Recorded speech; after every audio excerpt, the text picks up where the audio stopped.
Coming up on Look Today, well, Habitat for Humanity of Northern Saratoga, Warren and Washington County held groundbreaking this morning for a new home in Lake George, and we were there. Plus, we've got updates on the proposed rule changes to Diamond Point Beach in Lake George. More on that coming up. And Racehorse Justify was discussed at last night's Saratoga City Council meeting. We were there. All ahead on Look Today.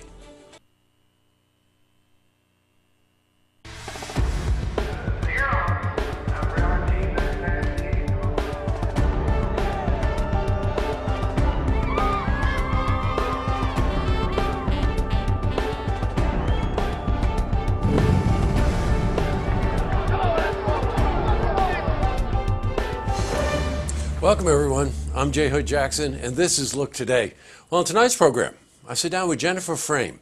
She's Director of Development for Special Olympics New York, and she's here to talk with us about the Silks and Satin 5K race coming up this Saturday in Saratoga Springs. I also sit down with Tom Simcoe.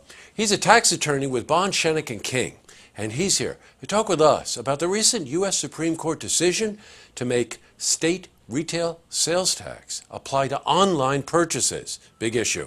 And it's part of our series, A Look at Law. Plus, we got your weather, beautiful weather, for the Tri-North counties. First, these headline stories. Well, in our lead story, Habitat for Humanity of Northern Saratoga, Warren and Washington counties held a groundbreaking this morning in Lake George. Well, state and local officials were at the building site to commemorate the start of construction for a new single-family home.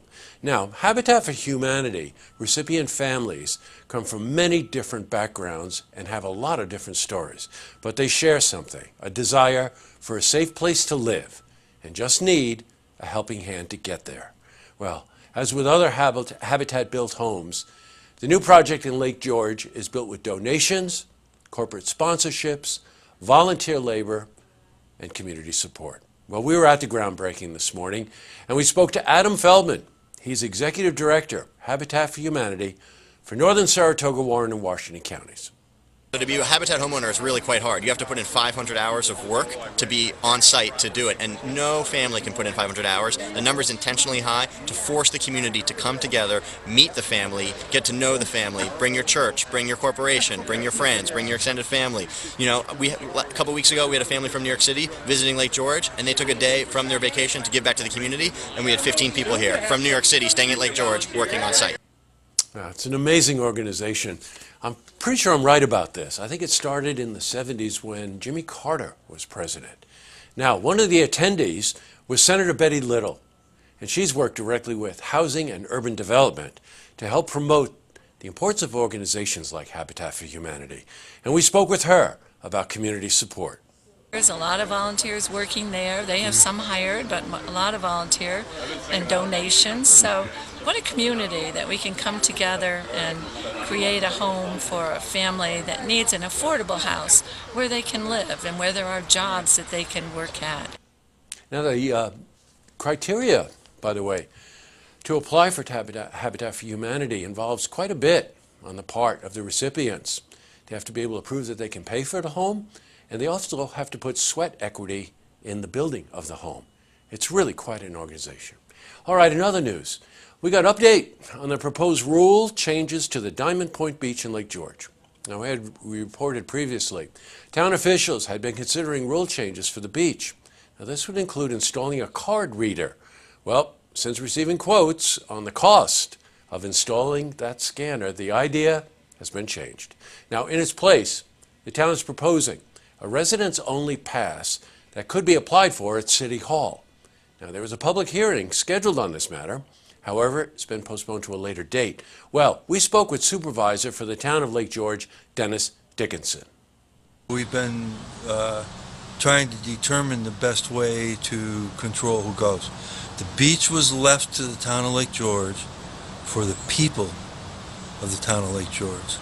So it's interpreted to mean that if you were a resident of Lake George, you can swim at the beach. The issue is, how do you pick the residents out from the non-residents and the real intent of what the beach is for? Switching from news to weather, how about today?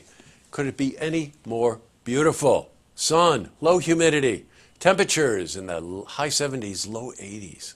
All right, let's just find out from Clarence how the rest of the week is shaping up and get a first peek at the weekend. Let's head to the Glens Falls Weather Center for a look at your first forecast.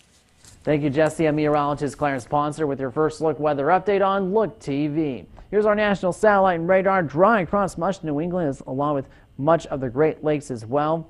As you can tell, much of the stormy weather has been to our south and west. Here's a tire view as that cold front went through the area, and it's going to be much nicer, but it's going to be much cooler as well. This is how it shapes up over the next 24 to 36 hours. High pressure will be in control. We'll have patchy fog late, then we'll go mainly clear. 47 is the overnight low with the north wind going calm. Sunny into the 50s at 7 a.m., 56 by 8 a.m. and 9 a.m. will be temperatures reaching the lower 60s. Sunny with some patchy morning fog. Highs will be in the lower 80s. And despite temperatures reaching the lower 80s, especially if that sun is out, these cars will be like ovens. They'll be about 20 to 30 degrees warmer once you step out of the car, as little as 15 minutes. And it can happen to anyone, and even in temperatures as cool as they might be over the next few days, temperatures above 100 inside a car, not good. And it gets hotter too outside. 87 when we get to Friday. But then a cold front's going to come through over the weekend, featuring some storm chances Sunday and Monday at 50% coverage. We'll be down to 78 for one day, but then it's going to be a little bit of a brief reprieve, because then we'll be back to mid-80s on Monday. Low temp Monday night, 67 degrees. The warmest low in our extended. That was your first look weather update on Look TV. I'm meteorologist Clarence Ponser. Now I send it back to you, Jesse. Thanks very much, Clarence. All right, back to the news. Well, a racehorse, Justify, was discussed at last night's Saratoga City Council meeting. Now, as you probably know, Justify won the Triple Crown this year. And ever since then, Saratoga residents have been crossing their fingers that the champion would be making a journey to the Saratoga racetrack this summer. Well, a rally was even held last week for horse racing fans. Now, the mania has reached the point where talking about bringing Justify to Saratoga was actually on the agenda of last night's City Council meeting. Well, we were there, and Mayor Meg Kelly spoke. My next item is a discussion and vote resolution to bring Justify to Saratoga Springs. I am also pulling this item as we have been informed that Justify is under the weather and recovering, so we wish Justify well and in their future endeavors. Tell me we do not take horse racing serious in Saratoga. Now, as you know, you can watch the Saratoga City Council meetings uninterrupted and unedited right here on Look TV or anytime on looktvonline.com. These meetings have quite a following. All right, up next, I sit down with Jennifer Frame, Director of Development for the Special Olympics in New York. And she's here to talk with us about the Silks and Satin 5K that's coming up this Saturday in Saratoga. I also sit down with Tom Simcoe. Now, he's a tax attorney with Bond, Shenick & King, and he's here to talk with us about the recent U.S. Supreme Court decision to make state retail sales tax apply to online purchases. Big deal. This is part of our series with them called A Look at Law. But first, if you see news happening, you want to share a story idea, how about join us for an interview? Then give us a call on the hotline. The number is 798-8000. Well, that's all the time we have for this edition of Look Today. Yes, we're going to get to Saratoga County Fair ticket information in just a minute. But first, a lookout has to go to Chuck Visconian and Rockmont. Last night, Cafe Lena, Houses of the Holy, Led Zeppelin's 5th album. Chuck did an amazing exploration of how this album was put together, the impact during the 70s, and of course, fantastic music. Great job, Chuck. All right, now, the Saratoga County Fair. We've got some fair ticket winners to announce. Now, tonight's winners are Cheyenne Elizabeth, whose birthday is opening day of the fair. How about Gino, Nicky Lantrado, who said he enjoys watching his family participate in the tractor pulls. Beth Ann Smith, who said she enjoys the handmade quilts, knitted, and crocheted items. Isn't that cool?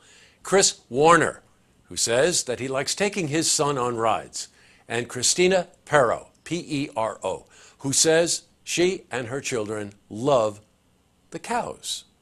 Now, if I just said your name, you can come pick up your tickets right here at our Saratoga Springs studios between 10 a.m. and 2 p.m. any weekday. You can find our address on our website and Facebook page. Now, the giveaway's not over. We're just getting started. Many more chances to win. Please go to our Facebook page, find the Saratoga Fair ticket post, like it, share it, and comment about your favorite part of the fair. And we'll be announcing another group of winners tomorrow night. Now, tonight on Look TV, it is that Saratoga City Council meeting. And don't forget, tune in tomorrow night for the stories that matter to you. Good night, everyone.